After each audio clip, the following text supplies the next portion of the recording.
Assalamualaikum warahmatullahi wabarakatuh. Perkenalkan, kami dari kelompok 6 akan mempresentasikan hasil diskusi kerja kelompok kami yang berjudul Mencari Informasi untuk Berpidato. Ada beberapa langkah-langkah untuk mencari informasi untuk berpidato. Yang pertama, melalui pengetahuan pribadi, pengalaman, dan observasi. Jika Anda memutuskan untuk berbicara tentang topik yang Anda kenal, mungkin ada bahan untuk digunakan sebagai contoh pidato atau pengalaman pribadi. Misalnya, musisi memiliki keahlian dalam musik dan alat musik. Pengusaha tahu tentang memulai bisnis mereka sendiri, dan ahli biologi kelautan tahu tentang kawasan lindung laut. Yang kedua, penelitian sekunder. Proses menemukan informasi tentang topik Anda yang telah ditemukan orang lain disebut penelitian sekunder, seperti buku. Sebuah buku adalah sumber yang sangat baik dari bahan rinci tentang suatu topik, tetapi sebagian besar informasi dalam sebuah buku dapat berusia setidaknya 2 tahun pada saat publikasi. Oleh karena itu, jika subjeknya sangat baru atau jika Anda mencari informasi terbaru tentang subjek tersebut, buku bukanlah sumber yang bagus. Yang kedua, artikel yang diterbitkan dalam jurnal-jurnal yang diterbitkan selama periode waktu tertentu. Banyak majalah diterbitkan mingguan atau bulanan, sehingga informasi di majalah sering lebih up to date daripada informasi yang diterbitkan dalam buku.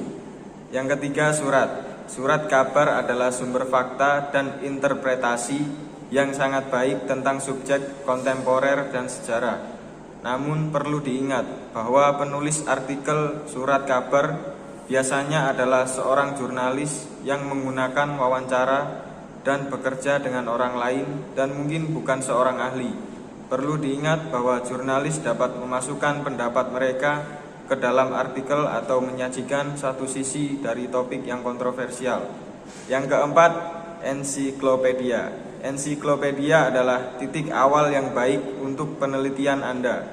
Ensiklopedia menawarkan gambaran yang sangat baik tentang banyak topik, dan Anda dapat memperkenalkan istilah dasar dan ide topik. Dan yang terakhir, buku kutipan. Kutipan yang bagus bisa menjadi provokatif dan informatif, dan Anda mungkin ingin menggunakan kutipan dari seseorang yang Anda kagumi. Kutipan akrab Bartlett adalah sumber kutipan populer dari tokoh-tokoh sejarah dan kontemporer. Yang ketiga, riset primer. Ketika ada sedikit riset sekunder yang tersedia tentang topik Anda atau ide utama yang ingin Anda kembangkan dalam pidato Anda, pertimbangkan untuk melakukan studi Anda sendiri. Anda bisa dengan melakukan survei.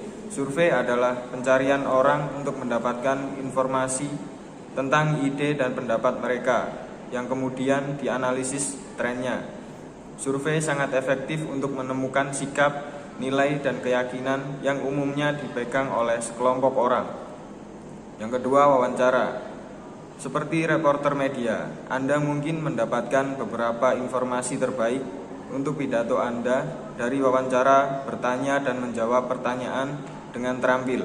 Seberapa relevan wawancara untuk mendapatkan informasi untuk pidato Anda tentu saja akan tergantung pada topik Anda. Yang keempat, ada skimming untuk menentukan nilai sumber. Skimming adalah metode menelusuri suatu karya dengan cepat untuk menentukan apa yang dicakup dan bagaimana caranya. Mungkin dapat dilakukan dengan cara membaca sekilas sumber untuk menentukan apakah akan membacanya secara lengkap atau tidak. Yang kelima, ada kriteria untuk menilai sumber.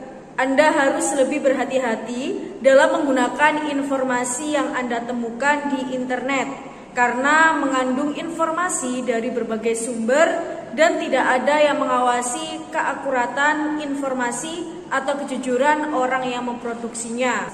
Selanjutnya, mengidentifikasi dan memilih informasi yang relevan.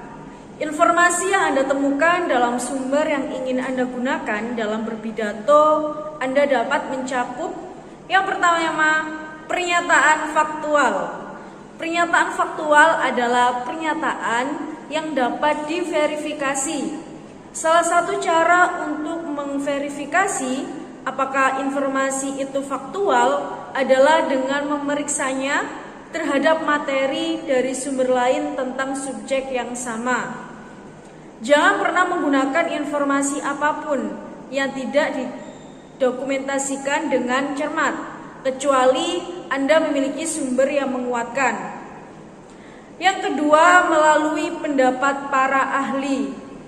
Bagaimana Anda tahu jika seorang sumber adalah seorang ahli? Jadi pendapat ahli harus menguasai pelajaran tertentu. Seorang ahli diakui oleh orang lain di bidangnya sebagai otoritas yang berpengetahuan dan dapat dipercaya. Saat Anda menggunakan pendapat ahli dalam berpidato, Anda harus selalu mengutip kredensial ahli tersebut. Yang ketiga, ada elaborasi. Elaborasi dapat diuraikan melalui anekdot dan narasi atau penjelasan dan pendapat yang dapat dikutip. Mengambil informasi dari berbagai perspektif budaya. Penting untuk menarik informasi dari perspektif budaya yang beragam dengan mencari sumber yang memiliki orientasi budaya yang berbeda dan dengan mewawancarai para ahli dengan latar belakang budaya yang beragam. Yang pertama, catat informasi. Saat Anda menemukan fakta, opini, dan elaborasi yang ingin Anda gunakan dalam berpidato, Anda perlu mencatat informasi secara akurat dan menjaga akun yang cermat dari sumber Anda sehingga mereka dapat dikutip dengan cepat. Yang kedua, mengutip sumber dalam pidato. Dalam pidato, seperti dalam komunikasi apapun di mana Anda menggunakan gagasan yang bukan milik Anda perlu mengakui sumber gagasan dan pernyataan Anda. Menyebutkan sumber Anda secara spesifik tidak hanya membantu audiens mengevakuasi konten, tetapi juga menambah kredibilitas Anda. Jadi kesimpulan di atas adalah bahwa berbicara yang efektif membutuhkan informasi berkualitas tinggi. Anda perlu mengetahui mencari informasi, jenis informasi apa, bagaimana mengutip sumber dalam pidato Anda. Untuk menemukan materi, mulailah dengan mengeksplorasi pengalaman dan pengamatan pribadi Anda. Cari bahan dalam buku artikel, di majalah, ensiklopedia, referensi biografi. Anda dapat melakukan wawancara atau melakukan eksperimen dan juga mengumpulkan pernyataan faktual dan pendapat para ahli.